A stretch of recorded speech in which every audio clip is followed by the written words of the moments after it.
Good morning, everyone. It's Anastasia, and I am happy, although it is a very gloomy and dark day here in the UK. I'm very happy because I've just received this one. It's one of my favorite issues, the spring issue. Yes, I love all the in-between seasons like spring and autumn. Maybe because I have so many mutable signs in my chart. But anyway, that's another story. I just received this one and it is wonderful. It's not only the magic of the season that makes it truly my favorite issue so far, but the fact that I am featuring the work of so many wonderful people like you. So I would like to show you what we have for this month, for the next 2 months actually. I always forget that now is bi-monthly. So here we have the wonderful cover by Rebeca Saray. I hope I pronounce your surname correctly, Rebeca. Rebeca is a Spanish photographer. She's from Madrid and she is incredible. I am so happy that I had the chance to feature her work, and also I'm very happy that we had the poll and you voted for your favorite cover for this issue, your favorite photo. So thank you very much. Oh, I hope it's not too shiny. So yeah, I hope you like it. It is so colorful and so springy, isn't it? So yes, I love Rebeca's work. She's fantastic. I'll talk to you about her in a bit because I want to show you also, yes, her wonderful work. Rebeca and I had we had an interview together, so I'm so happy that she had an exclusive interview with me. And here is some of her work. Look at this Persephone. Isn't she gorgeous? I mean, I love her. This is the cover I had chosen, but you voted for this one, so we use this one. So Rebeca is fantastic artist. She's combining so many different elements of photography together. Obviously she is a portrait photography, but she focuses so much on many other elements. She's doing fine art, she's doing fantasy, she's doing photomontage, Photoshop and fashion, everything all combined.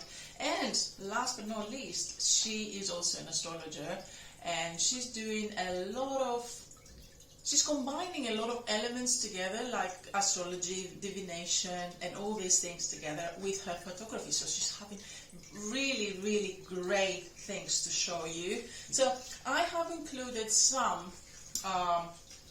It was so hard to choose photos from Rebeca's portfolio because she has so many different. I loved everything. So sorry, Rebeca. I have been a pain. I'm really sorry, but I always changing my mind. I was like, oh no, I love this one, but I want to feature this one. How about the other one? So yeah, in other words, basically, I had to make a good selection of all her work in a way that I want to show you her, let's say, symbolic work. Yes, let's say symbolic work. I want to show some of her fantasy work and some of her fashion sort of work. And of course I wanted to include projects like this, that she focuses so much on the emotion of the portrait, of the model. There's so much emotion on this portrait and I truly love it. She has so many scenes like this one, The Alchemist. So she is truly unique. She's truly an amazing artist, and I am so grateful and happy that she accepted to be featured on my magazine. So yeah, this is Rebeca. But also we have so many more magical creatures on this issue. It's not only Rebeca. On the back I have this wonderful, look, I have this wonderful back cover by Voglio Bene. Voglio Bene. So Pascal and Benedicte, they are photographers and they have created the brand Voglio Bene.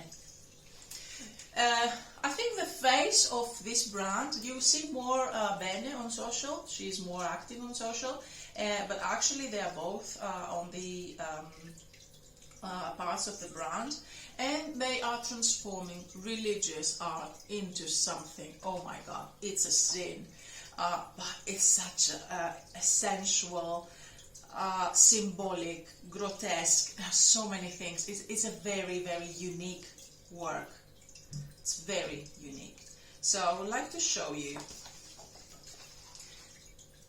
that down. She is amazing, isn't she? So they basically transform pieces of art into something completely new, full of flowers, symbols, but yet, I mean, yeah, animals, flowers, other symbols. Truly magnificent. Look at that. Oh my god, I love their work. I love their work. I mean, I keep saying she because Bene, she's the face of, let's say, the brand. But I love their work. They transform religious, classical, romantic art into something so sexy in a way. And not only that, unique, as I said before. That's something unique. On this issue also, I'm featuring, I have an interview with my favorite witch, the beauty witch, Alise Marie. Alise, oh, she has been such an inspiration all those years that I have been reading her column on Enchanted Living magazine, and I'm so happy that I actually had the chance not only to meet her but to talk to her and have this wonderful interview. Basically, because I am presenting her new book, The Beauty Witch's Secrets, soon available online. So you can pre-order it. I will share the link with you, but you will find it also in here. So look at her. Look, Alise. She is gorgeous. She's also, but she's a true beauty witch. She's sharing, she has a lifestyle so unique, and she's sharing with us some secrets of her work, a recipe as well to try if you would like, if you're into natural beauty recipes. Alise is your ally. She will make you glow like she herself glows. I love her work. It's not only that I love her work, it's the fact that she has been, she's a wonderful creature in and out, and I'm really grateful, Alise, for being part of the magazine. Really thank you for your support. So let's move on, because you are quite a few people actually. Yeah, so who's next? I start with the people because I think this is fair, you know, like to present all the people who are here with us today. So yeah, the next one is Amy Twig Studios from Devon of England, and many of you actually know her. She's quite active on social media. I'm pretty sure you've seen somewhere her work, but also,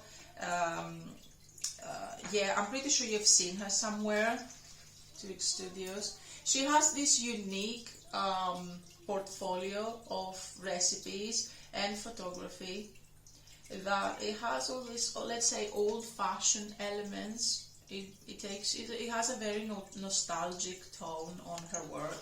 I really love it. Thank you so much for the interview. It has been a real pleasure to get to know you, Amy. Thank you so much. Your work is magical, and I am truly touched that you accepted to share with us some of your recipes and have an interview with me. So here are the recipes, wonderful recipes. Brilliant. Look. So, yes, so this is pretty much the people I have with me as guests, and now I would like to show you more about the actual magazine and the regular columns, because I don't think I had a chance before. I don't not normally do videos. I'm a bit, I don't know, I feel a bit uneasy talking to myself, literally. It feels like talking to yourself, but anyway, I hope I have feedback from you, so it makes it feel a bit more real. Anyway, so herbs and flowers. Every month we have the herb. Every month again. On every issue we have the month.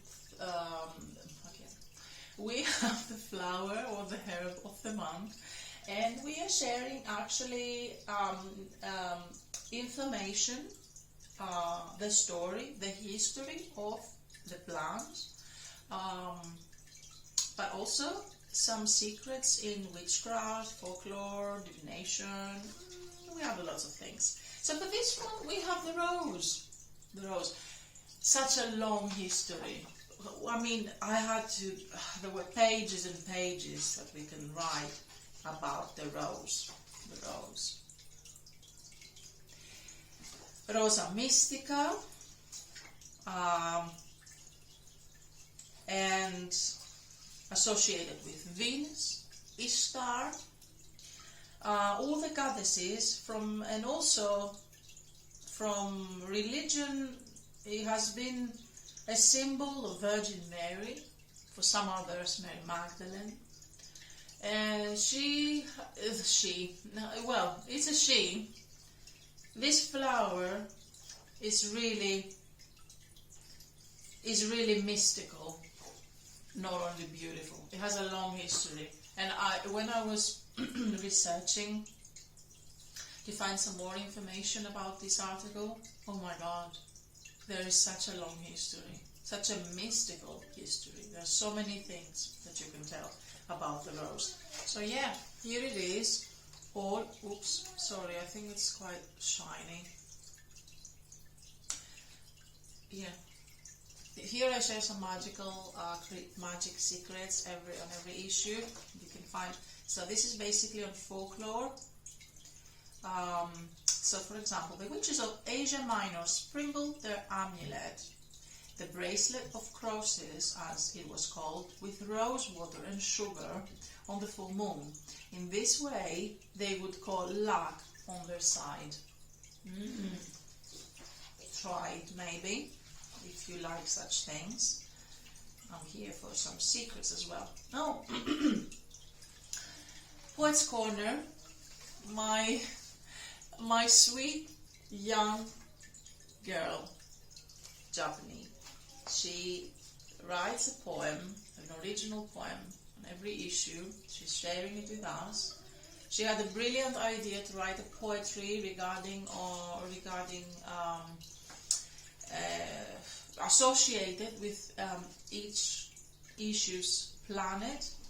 As you will see later, I have the astrology lesson on every issue. So because we have Uranus on this issue, she wrote a poem about Uranus. She's a pure dark academia poet, and she's very young, and I'm so proud and I'm so happy that she is doing something so unique, and she's using her own voice, and I'm truly touched that she is actually sharing her work with us, with me. As every month, I am also having some. Every month I have a myth. This is a regular column, myths of the world, stories or folklore tales. Julianne Morris, thank you so much for this wonderful, amazing article about the witches. Burn the witch. Burn the witch. And we go back from the beginning, where the witches were, what were they actually? Instruments of Satan? What happened during the Inquisition? What happened? Let's find out. She's sharing also some information regarding the Salem witch trials and the job of the inquisitors. It's a vast issue, topic, excuse me, but it's always a favorite one to know our history. All the witches, we should know our history. And and then we have the journey of the issue, Hobbiton. It's definitely on my bucket list. I love it. I love Hobbiton. It's an adventure and a feast all in one. Yeah, Hobbiton. And what's next? What's next? I'm going to show you. Oh yes, Hidden Treasures. On this issue, I am featuring the work of my favorite, of my dear friend, Chris. Thank you so much for giving your work to me to present. I'm so happy. Chris is doing amazing work, leather work, LARP, how do you call it, LARP? Yeah. So yes, take a look. It's a great work. So you can check his Instagram, Facebook, and etc. for more if you haven't done so. He's a wonderful creator, and I'm very happy that he is. After all these years of our friendship, I'm very happy that the day has come and he is on my magazine. More to come, Chris. And then here it comes. Immortality, resurrection, apotheosis, Evangelia Papanikou. She's Greek. She's a mythologist. I'm pretty sure you haven't heard this before. She's a mythologist. She's actually taking all our myths and she is interpreting them in a very unique way, but they are also find their rightful place in our contemporary society, in our contemporary world. The myths, they don't belong in the past. They are universal. They speak to all of us forever and ever. So this is what Evangelia is doing. I would like to add that Evangelia, she has been with us for the last, is it 7, maybe more? Since the 7th issue, so there are 13, so yeah, it's the 8th issue. Sorry, less counting, goodness. So yeah, she's been with us for the last, let's say 6 issues. And her support, her articles, her work, she has been part of the team for all this time, and I'm really happy that she is with me. She chose me to feature her work.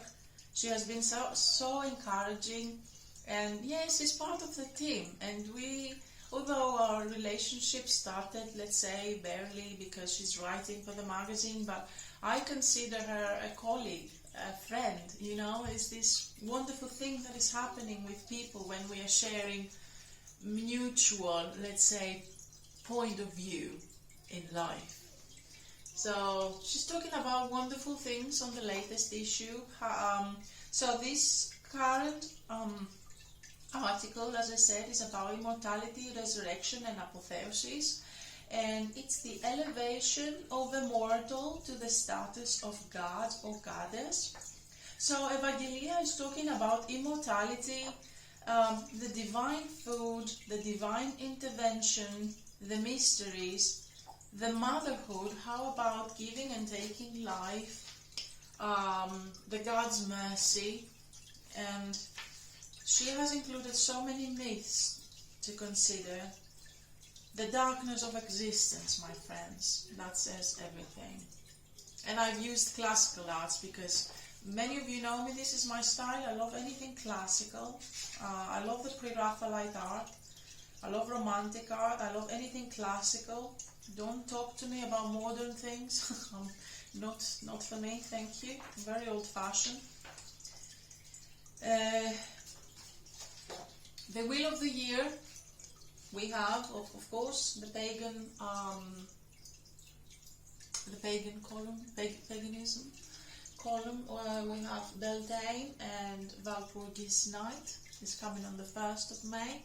It's a festival of fire and magic, which is very significant Sabbath for witches, same as Halloween. Is very important actually day for witches, and I share some I share the story with you, also some more art, you know. And then what more? Yeah, here is Rebeca's. Okay, and then we go to another regular column, the Witch's Cabinet. The Witch's Cabinet is beauty and well-being with the guidance of the moon. So basically we are taking, I have a diary for you with all the lunar, let's say the journey of the moon for the next 2 months, for April and May. It's happening in every issue. So here it is, and I give you some sort of advice, let's say, what's the best thing to do on each day. Some beauty recipes or some other health tips. Best days to do something, like how about today visit a friend, or you know, you can do this activity or reconnect with nature, or try this little potion, it's gonna boost your spirits, sort of thing. So yeah, I share a few things with you every month it's about crystals, potions, elixirs, and natural beauty, natural health and beauty recipes. I should mention that my inspiration for this column, it has always been Alise Marie's work. So the Beauty Witch has inspired me for this. She's doing, I'm doing it more in let's say Greek and folklore way. I am including a lot of old recipes that we have in Greece, but I also use a lot more astrology because this is what I'm doing. I am an astrologer basically, so I'm using more the astrological transits and in connection to the moon to give you some sort of guidance on the days ahead. And then is the actual planetarium, which is the planetary influences of the month, of the next 2 months. Sorry guys. So yeah, on this one we have the actual transits and the aspects, of course, new moons, full moons, stations, ingresses, pretty much everything. And of course I cover what it brings to the world, personal level mostly, not mundane so much, although there you might find some sort of 1 or 2 mentions about mundane effects, what's going to happen in the world in general, but I keep it to a personal level. And I'm also advising the relevant signs, so this one affects the fire signs, this one affects the degrees, I don't know, 12 to 14 of Leo, Libra, etc. You know, it has everything. So you have like every day all the aspects in there. So I also have some ancient wisdom. I share some old texts, astrological texts, to see. This is important because we need to see how the past have influenced the future. It's always good to remember our roots, to see how this ancient wisdom has sculpted our knowledge today. And here it is, Uranus, my favorite. How could it not be my favorite? He is, Why we always, astrologers, we do that. Sometimes I feel like, is it a she? Is it a he? Is it an it? It's an it, but anyway, that's fine. So yeah, Uranus, my favorite planet. But how could it not be since it has such a prominent place on my chart. It's on the very, very top on my MC. So it's my favorite planet. The research for this, as always, it covers the traditional interpretation, the modern interpretation. How about the psychological astrology? What about relationships, horary? So I try to include everything. And on this part, I would like to say a big thank you to all the Greek readers of the forum, because the past month I shared some of these lessons on my Greek forum, and the Greek people who have actually read the lessons were so supportive and so encouraging. So I'm really, really pleased, because as I said, it requires a lot of research to write about a planet, to create a lesson. So to create a lesson for you, I want you to have a spherical knowledge of the planet, not only what it means today. I don't want to cover only modern astrology. I want you to know the history. I want you to know some astronomical stuff. I want you to know everything. Another thing, Uranus, I want you to know more things. Is not, I don't want to do some sort of, shallow interpretation. The profile of the maverick, definitely. The cycles of Uranus. The issue of rulership. It has come. The issue of rulership after the discovery of Uranus. Because before, it was up to Saturn. That's what the world knew as the end. But then, it was a revolution when Uranus was discovered. On every issue, I share the planet in 12 signs. But the thing is that with Uranus is a collective, how's it called? A collective planet, sorry. It's a collective planet. So that means that actually I have to include some sort of information regarding the era that the planet covers in each sign. The thing is, for example, Uranus in Virgo, during the 60s, it was the time that we had the advances in technology, and the workplace has been transformed into something different than it used to be.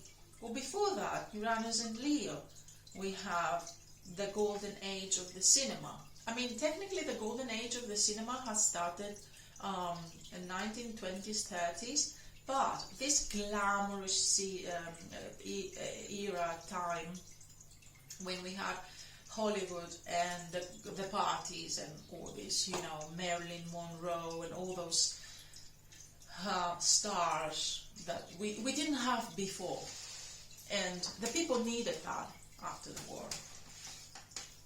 So yeah, I'm talking to you. I'm talking to you about some trends that we saw historically with each passage of Uranus. And then we have the Fool's Journey.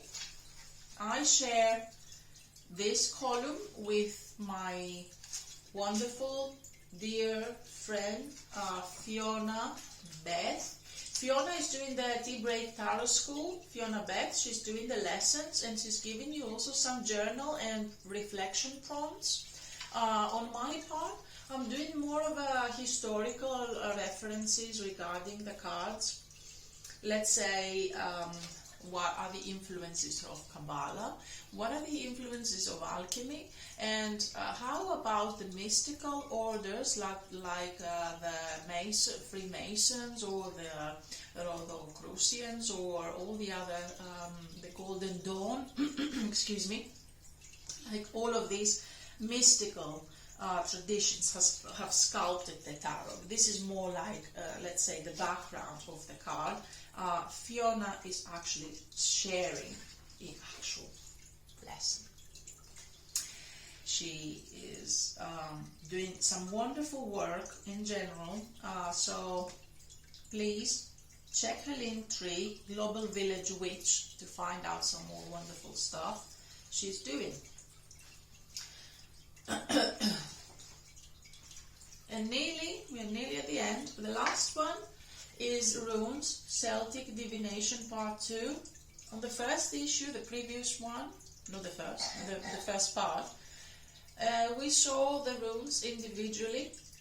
Now we see some more divination methods with 1 or 3 runes, and then we explore the meaning, how it changes based on the rune's position, placement.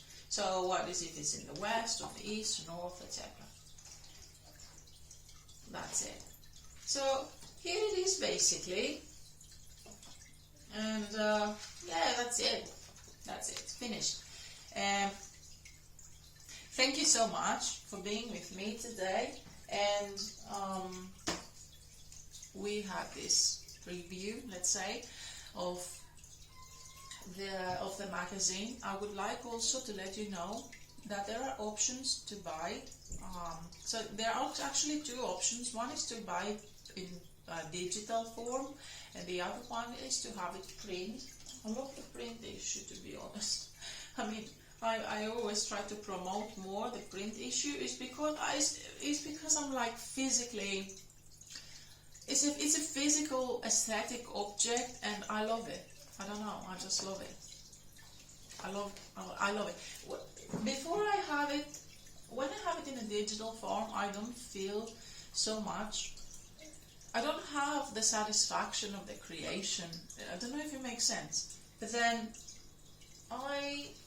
as soon as I get it in the box and I touch it, and I'm like, oh my God, sometimes it makes me cry, you know. It makes me cry, like, honestly, did I make all this by myself? I mean, of course with you, this is the combination of all your magic. I just put it all together. I don't do anything extraordinary, but it's the fact that I am trying to give voice. Some of you already have your voice out. You don't wait for me, but I love the combination that we are, you know, creating something with all your magic, with all your enchanting talents and activities and pursuits. So I'm very happy. So yeah, as I was saying, there are a lot of different subscription types. You can get monthly payments, you can get 6 months, you can get 1 year. So you can just go on the website and check. Digital or print, you choose. There's also the Patreon community if you want to join, but this is only for the print. This is only for the digital. Yeah, there are many options. You can buy an individual copy. You don't really need to subscribe. I'm just giving you here all the options. And yeah, that's it pretty much. I'm looking forward to hearing your comments and feedback. I hope you enjoy this issue. Please visit imaginariumworld.co.uk to check more. As you might have seen, we're doing a lot of other things over there. And yeah, thank you so much for being with me today. And I hope you enjoy the issue, and please let me know if you have any ideas. Oh, and I should forget, I also, you already know, but you can also submit your work for the next one, yeah, for the future issues. So if you're an artist, have a business, if you are astrologer, witch, or whatever magic you're weaving, please share it with us. You will find some more information on the website. And I'm looking forward to hearing from you. So have a lovely day. It's quite dark and gloomy today here in the UK. I don't know where you are, how it feels like. But spring is on its way. It can't be long. And yeah, enjoy your Easter holidays if you're going away. And whatever you do, have fun and take care. Bye-bye. Bye.